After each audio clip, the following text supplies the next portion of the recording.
Ook bij de Hazekeutel werd er dinsdag getrouwd. Daar zeiden Elisa en Xam ja tegen elkaar. Luister, is er iemand hier die het niet eens is met deze trouwerij? Wil dit nou de stemt verloten?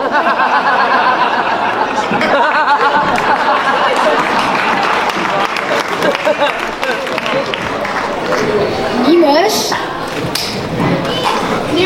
Mooi, dan kunnen we nou doorgaan. Vaste lovensvrienden Utrooi. Vat de testmuziek of de slopdop er maar bij. Maar nou komt het hoogtepunt. De climax van vandaag. Ben je aan het trouwen?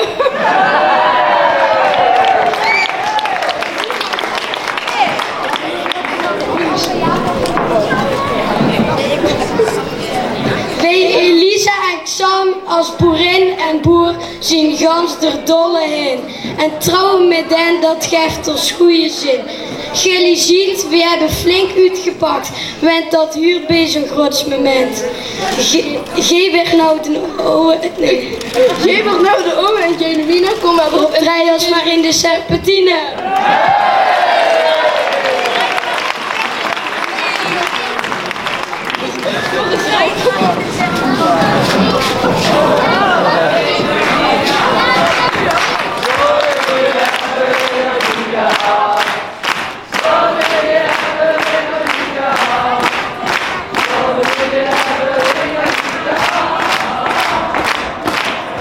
Dan is het nou een heel mooi moment voor een heel lekker moeilijke.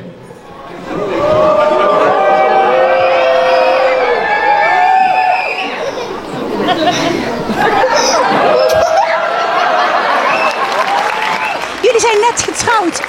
Xam, hoe ging dat? Ja, wel goed.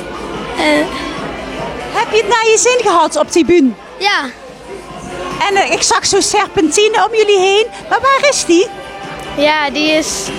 Ja, we gingen zingen en toen ging die eraf, want anders kan je niet zingen. Kennen jullie elkaar al heel lang natuurlijk? Dat denk ik, of is dat niet zo? Nee. Ik heb haar nog nooit gezien bij het tennis eigenlijk. En je had haar nooit gezien en dan gaan jullie wel trouwen. Dat is wel heel bijzonder, hè? Ja. Dus helemaal niet verliefd eigenlijk? Nee. Nee, zegt ze ook nog. Maar wel getrouwd? Ja. Boerkes en boerinnekes, lotto en gegoon, met vaste lovens zien wij